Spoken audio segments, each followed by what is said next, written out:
Sperm motility improve అవ్వడానికి tips ఏంటనే దాని గురించి తెలుసుకుందాం. సో స్పర్మ్ మొటిలిటీ ఇంప్రూవ్ అవ్వడానికి 3 థింగ్స్ మనం మైండ్లో పెట్టుకోవాలి. ఒకటి, life style modifications, reversible causes ఏమన్నా ఉంటే వాటిని ట్రీట్ చేసుకోవడము, అండ్ యాంటీ ఆక్సిడెంట్స్ యూస్ చేసుకోవడం. లైఫ్ స్టైల్ మోడిఫికేషన్స్కి వచ్చేసరికి స్మోకింగ్ అవాయిడ్ చేయాలి, టొబాకో ఏం తీసుకోకూడదు, ఆల్కహాల్ ఇంటేక్ తగ్గించాలి, స్ట్రెస్ తగ్గించాలి. అండ్ స్ట్రెస్ ఉండడం వల్ల క్రానిక్గా కార్టిసాల్ లెవెల్స్ పెరుగుతాయి, దానివల్ల స్పర్మ్ మొటిలిటీ అనేది అఫెక్ట్ అవుతుంది. 7 to 8 అవర్స్ ప్రాపర్ స్లీప్ ఉండాలి.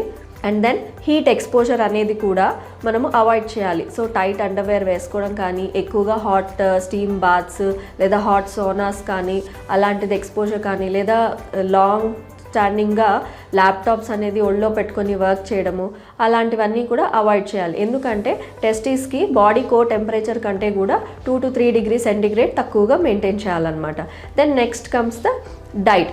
బ్యాలెన్స్ డైట్ అనేది కంపల్సరీ. డైలీ వాళ్ళ డైట్లో ఖచ్చితంగా green leafy vegetables and fruits include అవ్వాలి, plus nuts, especially walnuts include అవ్వాలి. ప్రాసెస్డ్ ఫుడ్స్ కానీ అలాంటివన్నీ కూడా అవాయిడ్ చేయాలన్నమాట. Then next comes treatable causes ఏదైనా ఉన్నాయి అంటే రివర్స్ అయ్యే కండిషన్స్ లైక్ వారికోసిల్ కానీ, లేదా ఇన్ఫెక్షన్స్ కానీ, లేదా hormonal imbalance like thyroid levels కానీ, లేదా లో టెస్టోస్టెరాన్ లెవెల్స్, అలాంటివన్నీ కూడా ఏదైనా ఉంటే మనము వాటిని ట్రీట్ చేసుకొని స్పర్మ్ మొటిలిటీని ఇంప్రూవ్మెంట్ చేసుకోవచ్చు.